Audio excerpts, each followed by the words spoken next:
إلا الله وحده لا شريك له وداعيا إلى الله بإذنه وسراجا منيرا أما بعد فقد قال الله تبارك وتعالى في كلامه المجيد وفي فرقانه الحميد أعوذ بالله من الشيطان الرجيم بسم الله الرحمن الرحيم إن أول بيت وضع للناس للذي ببكة مباركا وهدى للعالمين فيه آيات بينات مقام إبراهيم ومن دخله كان آمنا ولله على الناس حج البيت من استطاع إليه سبيلا ومن كفر فإن الله غني عن العالمين وقال أيضا وإذ يرفع إبراهيم القواعد من البيت وإسماعيل ربنا تقبل منا إنك أنت السميع العليم ربنا واجعلنا مسلمين لك ومن ذريتنا أمة مسلمة لك وأرنا مناسكنا وتب علينا إنك أنت التواب الرحيم وقال عليه الصلاة والسلام وعن عائشة رضي الله تعالى عنها قالت قلت يا رسول الله على النساء جهاد قال نعم جهاد لا قتال فيه الحج والعمرة أو كما قال عليه الصلاة والسلام وقال تعالى في شأن حبيب إن الله وملائكته يصلون على النبي يا أيها الذين آمنوا صلوا عليه وسلموا تسليما اللهم صل على محمد وعلى آل محمد كما صليت على إبراهيم وعلى آل إبراهيم إنك حميد مجيد اللهم بارك على محمد وعلى آل محمد كما باركت على إبراهيم وعلى آل إبراهيم إنك حميد مجيد أستغفر الله الذي لا إله إلا هو الحي القيوم وأتوب إليه لا حول ولا قوة إلا بالله العلي العظيم الحمد لله আল্লাহ রব্বুল আলামিন অসংখ্য শুকরিয়া জ্ঞাপন করছি মহান আল্লাহ তাআলার পবিত্র জিলহজ মাসের শেষ দিকে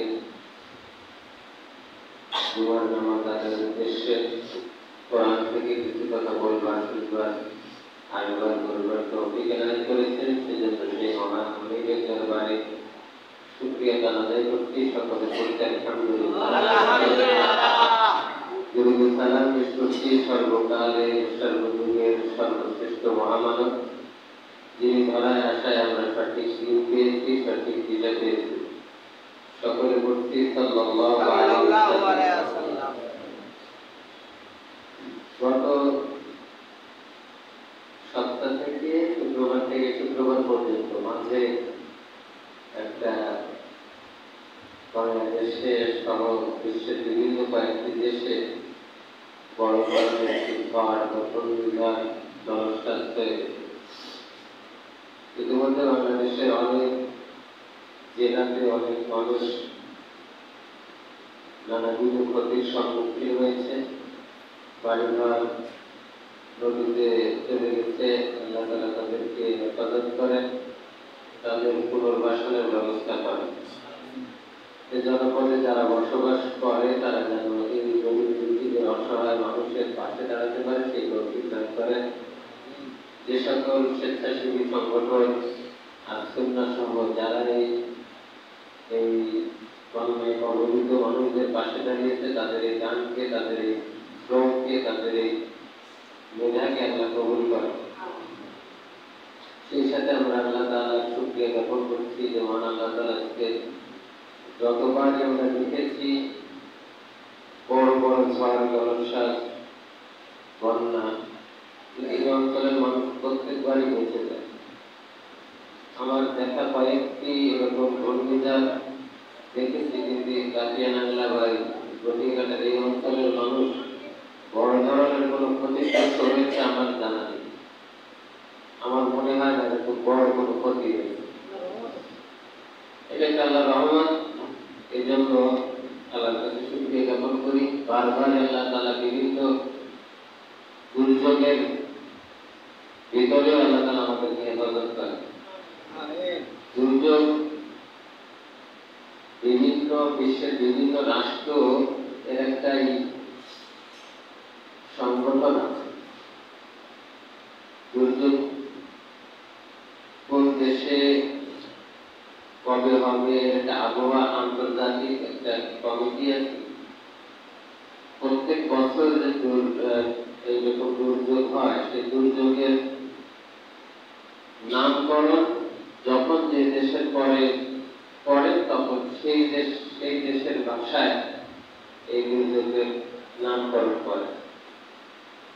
যেমন আইলা, সিডার, ফনি, এটা এক এক দেশের নাম। এক এক দেশের নাম বলতে এক এক দেশের দেওয়া। যেমন এবছর নাম হয়েছে রেমাল। কি না?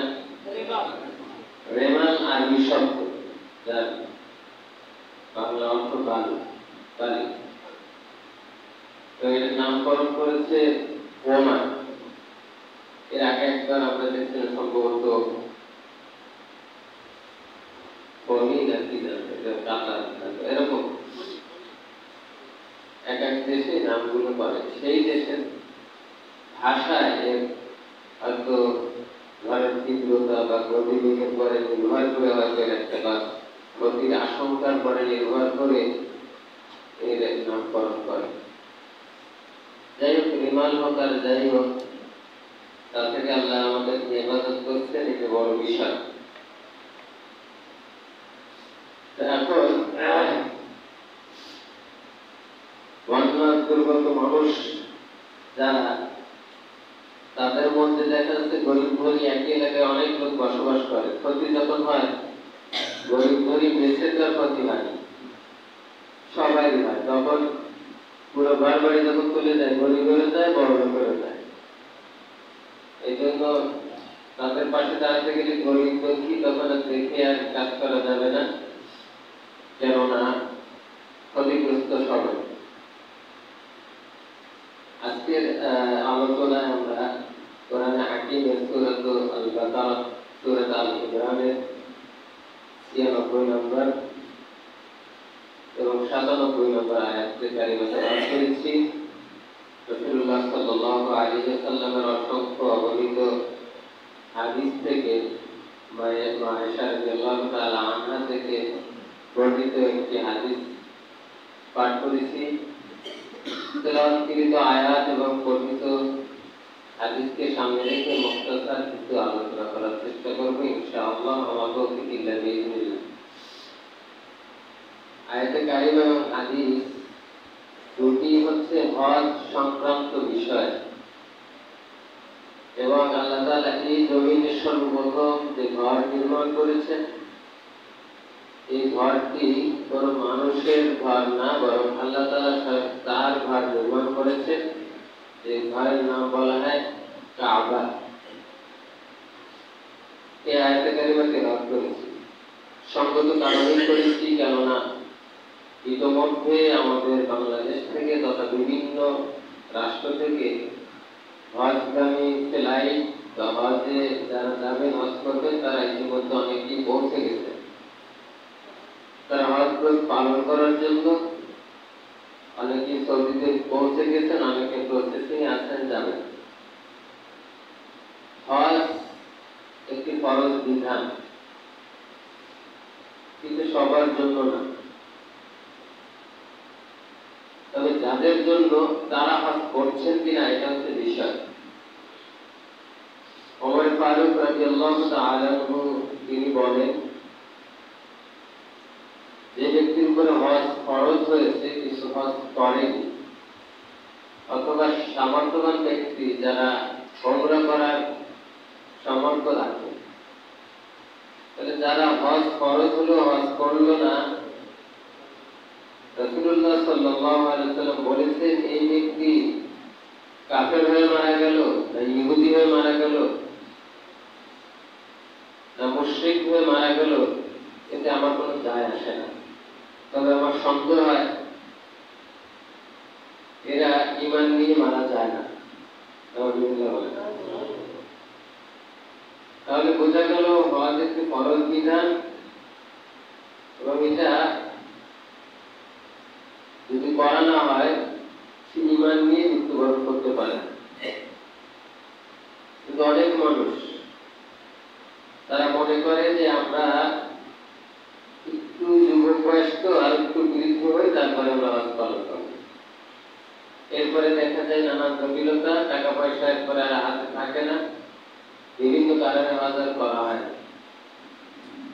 এটি এমন একটি ইবাদত, যে ইবাদত একবার যদি হজ ফরজ হয়, এরপরে যদি টাকা না থাকে তারপরে হজ আপনার উপরে ফরজ, তখন করেন কেন?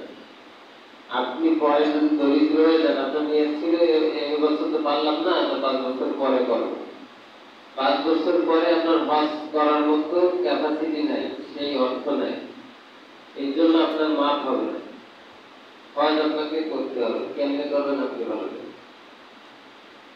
এই বছর আপনার উপরে হজ ফরজ হয়েছে, আপনি হজ করেননি, ভাবছেন আগামীতে কোনো এক সময় করবো, আগামীতে আপনি বড় ধরনের অসুস্থ হয়ে পড়ছেন, এই জন্য আপনাকে মাফ করা হবে। যে কেন কেন সেই সময় আপনার সুযোগ ছিল, এই জন্য হজ ফরজ হলেই করে নেওয়া ভালো। যাদের উপরে হজ ফরজ হয়েছে তার জন্য বিষয়টা মাথায় রাখবে। দ্বিতীয়ত হচ্ছে, যাকাত ফরজ হয়, এক লোকের যাকাত ফরজ হয়েছে, নিসাব পরিমাণ সম্পদের মালিক হয়েছে, ওই দিকে তার যাকাত দেওয়া লাগে না। এই সম্পদের মালিকানা তার 1 বছর হতে হয়। এখন হিসাব করে দেখলাম আমার উপরে যাকাত হয়েছে, ফরজ হয়েছে, যদি এখনই যাকাত দেওয়া লাগবে না। কথা বুঝছেন তো? এখন আমার যাকাত ফরজ হয়েছে, কিন্তু এখনই যাকাত দিতে হবে না। এই যাকাতে যে যাকাত দেবো কবে? আগামী বছর ঠিক এই সময় এসে যদি দেখি ঠিকই সেই টাকা জায়গায় আছে, বা এই সম্পদ আমার আছে, এর থেকে আর কম, তাইলে যাকাত দিতে হবে। নাইলে যদি কমে যায়, হিসাব পরিমাণ সম্পদের থেকে যদি কমে যায়, তাহলে যাকাত দেওয়া লাগবে। কিন্তু হজের ব্যাপারে এরকম না। হজ এমন একটা জিনিস, আপনার ফরজ হয়ে গেছে, এখন আপনি মনে করেন 5 লাখ টাকার মালিক, আপনার উপরে হজ ফরজ হয়েছে, এরপরে আপনার ওই 1 বছর, এখন হজ ফরজ হয়েছে, 1 বছর পরে করলে হবে এমন। যখন আপনার হজ ফরজ হবে তখন আপনাকে রেজিস্ট্রেশন করতে হবে। আল্লাহ তাআলা আমাদের সকলকে, যারা তাদের উপর হজ ফরজ হয়েছে, তাদের হজ করার তৌফিক দান করে, এবং যাদের সামর্থ্য আছে উমরা করা, তারা যেন উমরা করে নেয়। হজ সকলের উপর ফরজ না হলেও এই জনপদে অনেক মানুষ আছে যাদের উপর উমরা করাটা একেবারেই স্বাভাবিক ব্যাপার, কিন্তু তারা করছেন না। এটা অত্যন্ত দুঃখজনক ব্যাপার। আসলে কেন হজ করতে হবে, হজের ফজিলত, হজের গুরুত্ব সম্পর্কে মুখতাসার কিছু আলোচনা করব। গত বুধবার থেকে আজ অবধি আমি খুবই অসুস্থ, আপনারা হয়তো বুঝতে পারতেছেন। আমি আজকে আলোচনা করতেও চাইনি, আমার পরিবর্তন হতে পারে। ভাবলাম যাওয়ার আগে দেখা দিয়ে শেষ দেখাও তো হতে পারে, আপনাদের কাছে দেওয়ার দরখাস্ত। এখন পৃথিবীতে আল্লাহ তাআলা তার ঘর নির্মাণ করলেন। প্রশ্ন হলো, এই ঘরটা কি আদম আলাইহিস সালাম এসে ঘর নির্মাণ করলেন, নাকি তার আগেই তার ঘর ফেরেশতা দিয়ে নির্মাণ করা? এটা হচ্ছে প্রশ্ন। দুটো মত পাওয়া যায়। দুর্রে মনসুর 72 পৃষ্ঠায় একটা তাফসীর আসছে, তাফসীরে দুর্রে মনসুরে সেখানে বলা হয়েছে আদম আলাইহিস সালামকে পৃথিবীতে আনার 2000 বছর পূর্বেই কাবা ঘর নির্মাণ করা এবং ফেরেশতাদেরকে একসময় বলা হয় যে এই তোমরা আমার নবীকে ওই ঘরের কাছে নিয়ে যাও, নিয়ে তাওয়াফ করো। আদম আলাইহিস সালাম তিনি পবিত্র কাবা ঘর এটা তাওয়াফ করলেন 40 বার। কয়বার? 40 বার করলেন। 7 বার চক্করে, 7 বার তাওয়াফে ভাই এক তাওয়াফ, তাহলে এই একবারে 7 বার। এইভাবে করতে কয়বার? 40 বার। পয়গম্বর আদম আলাইহিস সালাম ফেরেশতাদেরকে ডেকে বললেন কবে ঘর নির্মাণ করা হয়েছে, আর আমাকে ইস্তেকবাল করে এবারের তাওয়াফকে শিক্ষা দেওয়া হচ্ছে। আদম আলাইহিস সালামকে যখন প্রথম ওই ঘরের নিকটবর্তী করা হচ্ছিল, দীর্ঘ একটা পথ যখন অতিক্রম করছিল, আদম আলাইহিস সালাম বললেন আর কত দূর, এখানে আমরা দাঁড়িয়ে যেতে পারি কিনা, স্টে করতে পারি কিনা? ফেরেশতা বলল না, নির্দিষ্ট একটি ঘর রয়েছে, যে ঘর কাবা, স্বয়ং আল্লাহ তাআলার ঘর। এই ঘরে আপনার সাই করতে হবে, আপনার সেখানে যেতে হবে, তাওয়াফ করতে হবে। ঘরের নিকটে যখন পৌঁছলেন, আদম আলাইহিস সালাম বললেন এভাবে তাওয়াফ করেন। একবার দুইবার তিনবার নয়, এভাবে তিনি 40 বার তাওয়াফ করলেন। তারা বললেন আপনি এখানে আসার পূর্বে আমরা এই ঘর নির্মাণ করা হয়েছে 2000 বছর পূর্বে, আর এই 2000 বছর ধরেই আমরা এই ঘর তাওয়াফ করতেছি। 2000 বছর ধরেই আমরা এই ঘর তাওয়াফ করতেছি। আল্লাহ তাআলা বলেন ইন্না আউওয়ালা বাইতিন উদিআ লিন-নাস লাল্লাযী বিবাক্কাতা মুবারাকান ওয়া হুদাল লিল-আলামিন। ইন্না আউওয়ালা বাইত, আল্লাহ তাআলা বলেন ইন্না নিশ্চয়, আউওয়ালা প্রথম, বাইত ঘর নির্মাণ করা হয়েছে উদিআ লিন-নাস মানুষের জন্য। মানুষের জন্য না, শুধু মুসলমানের মধ্যে না, মানুষের জন্য বলতে। তার মানে কি কাফের এখানে ঢুকতে পারবে? তাহলে দেখেন আল্লাহ তাআলা বলছে মানুষ, তার মানে সুযোগ সবার, কিন্তু কন্ডিশন, শর্ত প্রযোজ্য। এখানে ঢুকতে গেলে কালিমাতে শাহাদাত সাক্ষ্য দিয়েই ঢুকতে হবে। সুবহানাল্লাহ। তাহলে নাস উদিআ লিন-নাস লাল্লাযী বিবাক্কাতা মুবারাকান, এটা হচ্ছে বরকতপূর্ণ একটি ঘর। সুবহানাল্লাহ ওয়া বিহামদিহি।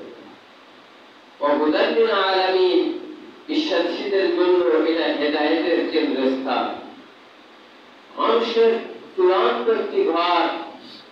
পৃথিবীতে তো বহু ঘর আছে, সেই ঘর মানুষের হেদায়েত হবে এমন কোনো কথা নেই।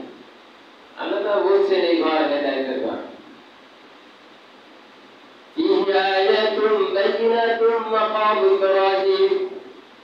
এখানে মাকাম ইব্রাহিমের কথা বলেছে, মাকাম ইব্রাহিম রয়েছে। তাহলে পূর্বের ঘটনা আদম, আর মাঝখানে এসে বললে ইব্রাহিমের কথা। এর ফাঁকে লম্বা একটা গ্যাপ আছে। এই গ্যাপে নূহ আলাইহিস সালামের ঘটনা ঘটে গেছে। নূহ আলাইহিস সালামের সময় এই মানব জাতি আল্লাহর সাথে এমন ভাবে বিশৃঙ্খলা করেছে, হুকুম অমান্য করেছে, লঙ্ঘন করেছে, তাহলে শেষ পর্যন্ত আল্লাহ তাআলা তাদেরকে এই পৃথিবী থেকে সরায় দেওয়ার জন্য সিদ্ধান্ত গ্রহণ করেছে এবং তাদেরকে চুবায় চুবায় মেরে এই পৃথিবী থেকে বিদায় করে দিয়েছে। স্বয়ং নূহ আলাইহিস সালামের সন্তান, তারই ঘরে জন্ম নেওয়া নিজের সন্তান, নিজের রক্তকেও আল্লাহ তাআলা ছেড়ে দেননি, তার চোখের সামনে পানির ভিতরে ডুবে যায় মরে গেছে এবং নিজের সন্তানকে মরতে দেখে যখন তিনি আফসোস করলেন, আল্লাহ আপনি তো আমার পরিবারকে বাঁচানোর কথা বলেছিলেন, আর আপনার ওয়াদা তো বরখেলাপ হওয়ার কথা নয়। আল্লাহ তাআলা বললেন, ঘরে জন্ম নিলেই সন্তান হয় না, সে যদি আমলে সালেহ না করে সেটা তোমার সন্তান নয়। কথা বুঝতে পেরেছেন? এরপরে যখন নূহ আলাইহিস সালামের সময় প্লাবিত হয়ে গোটা পৃথিবী যখন ঢেকে গেল পানিতে, তখন এই কাবা ঘর ক্ষতিগ্রস্ত হয়ে গেল এবং তার নিশানা বিলীন হওয়ার মতো অল্প কিছু হয়তো নিশানা, এবং সেটা বালুতে বা কাদায় ঢাকা পড়ে গেল। এটা পুনর্নির্মাণ করার জন্য দায়িত্ব পেলেন, কন্ট্রাক্টর পেলেন ইব্রাহিম আলাইহিস সালাম। মিস্ত্রি হচ্ছে ইব্রাহিম আলাইহিস সালাম, আর জুবাইর কে ইসমাইল জবিউল্লাহ, মানে জবাই দিয়ে দিলেন। এই দুইজনের দায়িত্ব তো আল্লাহ তাআলা বলছেন, وَإِذِ ابْتَلَى إِبْرَاهِيمَ رَبُّهُ بِكَلِمَاتٍ فَأَتَمَّهُنَّ قَالَ إِنِّي جَاعِلُكَ لِلنَّاسِ إِمَامًا। আমি ইব্রাহিমকে অনেকগুলো পরীক্ষা নিয়েছিলাম, কেউ বলে 30টা, কেউ বলে 40টা, কেউ বলে অনেক, মেধার কিছু পরীক্ষা নিয়েছেন। তো যতগুলোই পরীক্ষা নিয়েছেন আল্লাহ তাআলা ততবারই সে 100তে 100 নাম্বার পেয়েছেন। সুবহানাল্লাহ। পুরো পরীক্ষায় তিনি ফেল করেন 99, 80 এরকম না, 100 100 মান। 100তে 100 পাওয়ার খুব টাফ ব্যাপার না, কিন্তু ইব্রাহিম আলাইহিস সালাম যতগুলো পরীক্ষা দিয়েছেন 100তে 100 নাম্বার পাওয়াতে আল্লাহ তাআলা তাকে বললেন ইমাম। وَإِذِ ابْتَلَى إِبْرَاهِيمَ رَبُّهُ بِكَلِمَاتٍ فَأَتَمَّهُنَّ قَالَ إِنِّي جَاعِلُكَ لِلنَّاسِ إِمَامًا। জাতির জন্য ইমাম বানিয়ে দিয়েছেন, নেতা বানিয়ে দিয়েছেন। নেতা এমনি হননি, এই মুসলিম জাতির জন্য জাতির পিতা করেছেন মিল্লাতা আবিকুম ইব্রাহিম, মিল্লাতা আবিকুম ইব্রাহিম। এই মিল্লাতের পিতা হিসাবে, জাতির পিতা হিসাবে আল্লাহ তাআলা ঘোষণা দিয়েছেন। জাতির পিতা কয়জন?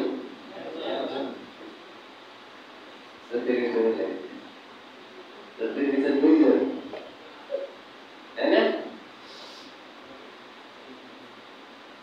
আমরা দিন এবং দুনিয়া এই দুটোকে মিলায় মিশায় একাকার করে ফেলাই, এটা বড় আফসোসের বিষয়। আর এইগুলোকে যদি আপনি পার্থক্য করেন, সত্য সুন্দর কথাটা যদি আপনি বলতে চান, আপনি সমাজের কাছে সব থেকে খারাপ মানুষ। ভালো কিছুর আদলে মন্দ কিছু করা হচ্ছে, সেখানে আপনি কিছু বলতে পারবেন। আমাদের পিতা মাতা মারা গেলে আমরা কি বড় বড় গ্রাম ছেড়ে বাদ্য বাজাই নাকি? কি করি? তাল বেড়ে নিজেকে ডাকি, বছরে একবার ডাকি যে আমি একটা কোরআন তেলাওয়াত করি। আজকে যে দলেরা ডাকছে না, কি করি? কোরআন তেলাওয়াত করি, ডিজে পার্টি করি না। কিন্তু এদেশে অসংখ্য শহীদ যারা এদেশকে স্বাধীন করে গেল, যাদের জন্য আমরা একটা লাল সবুজের পতাকা পেলাম, স্বাধীন একটা মানচিত্র পেলাম, তাদের উদযাপনে দিতে পারি না। এর কথা যদি কিছু বলতে চান, তাহলে দেখবেন আপনি যুদ্ধ করেন। যে কোনো এই ধরনের যতগুলো মৃত্যুবার্ষিকী এই উপলক্ষে শাহাদাত বার্ষিকীতে দিনের পার্টির আয়োজন করা। বিজয় উপলক্ষে তো কোরআন তেলাওয়াত হওয়ার কথা, দিনের পার্টি হবে নাকি? কারণ এতগুলো লাশের বিনিময়ে আছে এই বিজয়, তাই না? সেখানে কিসের পার্টি হবে? কোরআন তেলাওয়াতের পার্টি হয়। কিসের পার্টি? দিনের পার্টিটা হবে মমতাজের মতো লোকেরা অশ্লীল গান বাজনা করে। আপনার কিছু বলার আছে? সুবর্ণ জয়ন্তী মাঝে আমার মা মেরো অপারেশন ইনসাফ ক্লিনিক রূপসাতে মাইক টানাইছে পুরো এরিয়া জুড়ে। এখন ইনসাফ ক্লিনিক এই হচ্ছে রূপসা মোড়, এই বামে হচ্ছে ইনসাফ ক্লিনিক, এই হচ্ছে বাইরেশ্বর জামে মসজিদ, বড় মসজিদ। মাশাআল্লাহ, মাইক একটা একেবারে অপারেশন থিয়েটারের মধ্যে ঢুকে দিচ্ছে। এই খাম্বা আর এই যে হাসপাতাল, বুঝছেন? 12-14 ডিস্টেন্স। মসজিদ তো রোডের এই পাশটা, হয়তো ওটা 13-14 ডিস্টেন্স। একটা মসজিদের ভিতরে লাইট পেয়েছে, আর একটা কোথায়? হাসপাতালের দিকে। এই 2-3 দিন যে অনুষ্ঠান হয়েছে, এই যে গান, ওই আওয়াজে ওই হাসপাতালে এত সিজারের রোগী, এত পরিমাণে শিশু বাচ্চা, এত পরিমাণে যে প্রসূতি মায়েরা যাদের 6 মাস বাচ্চার বয়স পেটে, তারাও তাদের ব্রুট খুলে যায়, তারা শুনতে পায়, তাদের সাউন্ড পলিউশন হয়। এই রোগীগুলোর সামনে এভাবে করে বাজাইছে। এদিকে তো মসজিদ, কি এর আজান, কি এটা তো স্বাধীনতা দিবসের জয়ন্তী অনুষ্ঠান, কেউ কোনো কথাই নেই। অজরে কেটেছে হচ্ছে ওই রোগীরা কষ্টে, বলার কিছু নেই। হাসপাতাল, ওই মসজিদের ইমাম সাহেব, উনি যদি বলে যে একেবারে মসজিদের মধ্যে বাইকটা টানাইলা, এটা কোনো কাজ করলা, তো ওই ইমাম সাহেব ওই ফয়জুল্লাহ সাহেব নামে, দাড়িও সাদা, চুলও সাদা, দেখলেই মনে হবে যে সেই স্বাধীনের আমলের লোক, কোনো কথা ছাড়াই ভাষণ, একদম চেহারায় একদম সাদা। তো যদি খালি বলা যুদ্ধ অপরাধী একেবারে স্বাধীনের মধ্যে যাও, তোমার ফাঁসি কার্যকর করা হবে, কথা বোঝেন নেই? চেহারা দেওয়া কিরকম?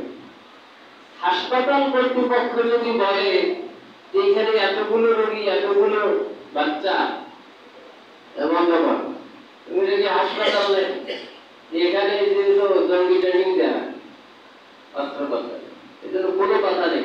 নির্দ্বিধায় ওইভাবে বাজানো 3 দিন, আর ওইভাবে হাসপাতালের ওই প্রসূতি মায়েরা কাঁদল। আমার নিজের চোখে দেখা বললো কি হচ্ছে।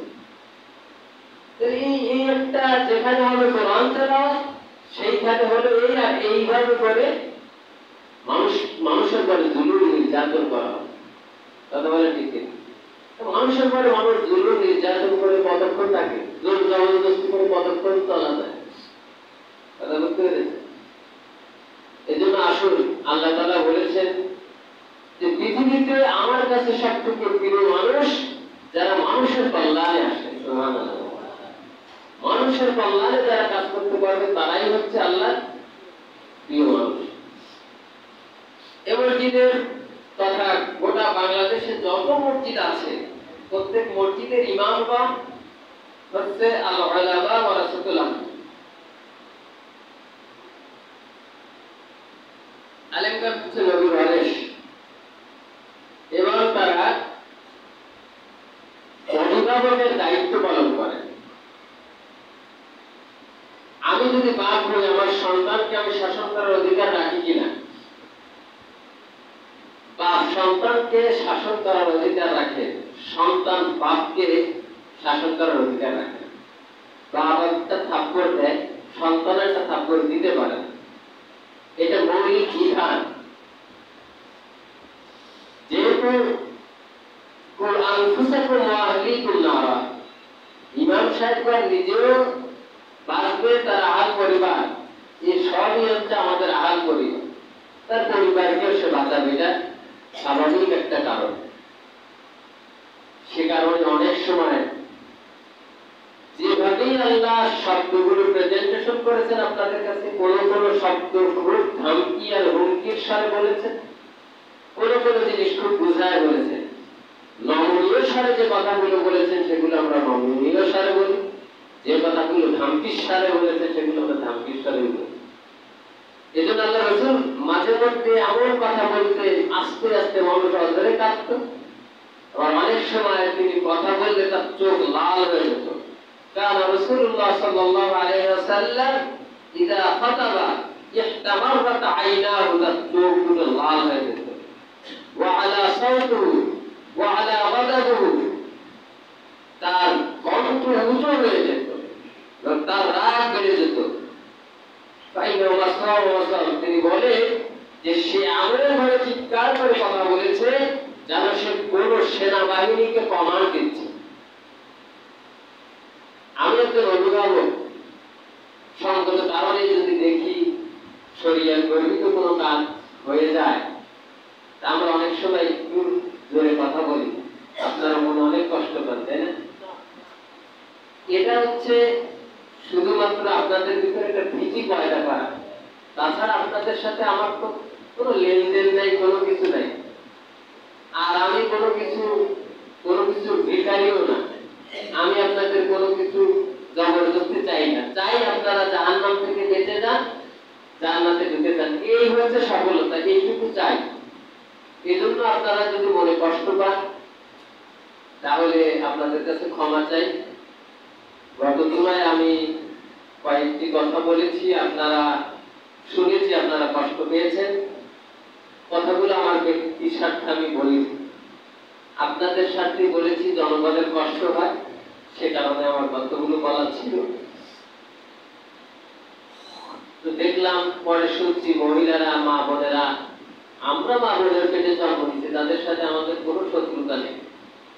আর রাসূল সাল্লাল্লাহু আলাইহি ওয়াসাল্লাম বলেছেন, আমি জাহান্নাম আর জান্নাত দেখতে গেলাম, তো জাহান্নামের দিকে তাকাইতে কি অধিকাংশ নারী, তারা তো আমাদের মা বোন।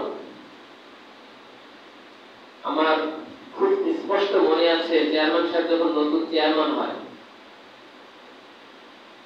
একটা জবাব তার কাছে চেয়েছিলাম, এত সুন্দর একটা জবাব তিনি দিয়েছিলেন, আজকে আপনাদের কাছে রিপিট করছি শিক্ষা নেওয়ার জন্য। গান সংক্রান্ত ব্যাপারে অভ্যর্থনা অনুষ্ঠানে একটু গান বাজনা হয়েছিল, আমি জিজ্ঞাসা করছিলাম, এই মসজিদে তিনি দাঁড়িয়ে বলছিলেন যে আমি তো বাড়িতে খাওয়াচ্ছিলাম, ওখানে ছিলাম না, তারপরে যেহেতু আমার অনুষ্ঠান, আমি আল্লাহর কাছে ক্ষমা চাই, মুসল্লিদের কাছে ক্ষমা চাই, মহিলাদের কাছে ক্ষমা চাই। তার মনে আছে কিনা? এটা ভুল হয়েছে।